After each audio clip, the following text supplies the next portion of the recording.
Have you ever thought of where you would like your final resting place to be?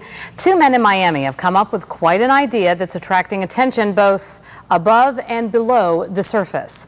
News Channel 5's Jay Cashmere joins us now live from the Intercoastal Waterway with more on the Atlantis Reef project in this week's Underwater Wednesdays. Hi, Jay. Hey, guys. We found a dive destination in the making. As you mentioned, it's taking place in Miami, and if you haven't heard about it yet, over the next few years, you're about to. It's called the Atlantis Reef project, and it's the focus of this week's Underwater Wednesdays.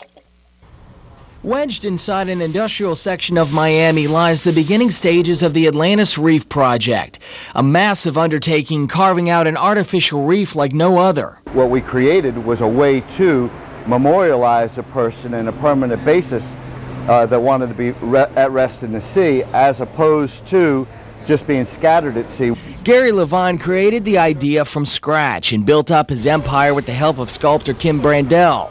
Together, their city is taking shape, and by the end of this month, the first of 28 columns and arches, 2 bronze lions and gates, along with 1,900 pieces, some 25 feet high, will rest at 55 feet off Key Biscayne.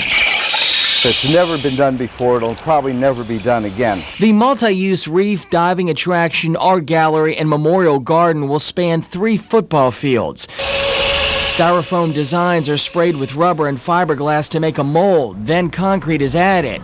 10,000 cubic yards of concrete will comprise the site, weighing in at 1,200 tons. There's actually an 8-inch steel pipe that goes down inside of the column. Okay?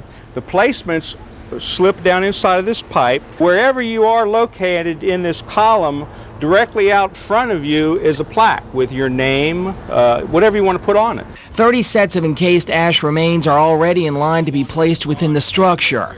Permits will allow up to 50,000 sets when it's all said and done with. The finished product will recreate the mythical eternal city of Atlantis, with hopes of bringing in researchers from universities and divers from all over the world. I didn't want it to look like Roman or Greek columns. I wanted it to be something different. And I'm designing things where divers can dive in and through, around, and inside.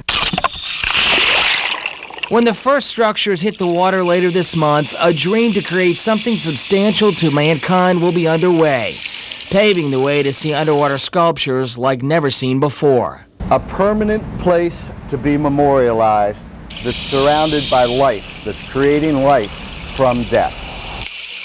And if you would like more on the Atlantis Reef project, as always, log on to our website, WPTV.com. Ladies, back to you. What an interesting idea. I mean, it really is to see when it's done. A fascinating idea. When is it expected to be completed, Jay? Well, this is extremely unique. It's unlike any other. The first part of the structure will be in the water at the end of this month. They tell me it'll take about 3 years to complete. The total cost of the project is $10 million, and at this point it's being funded solely by private investors. So it makes you think, something to think about. Guys.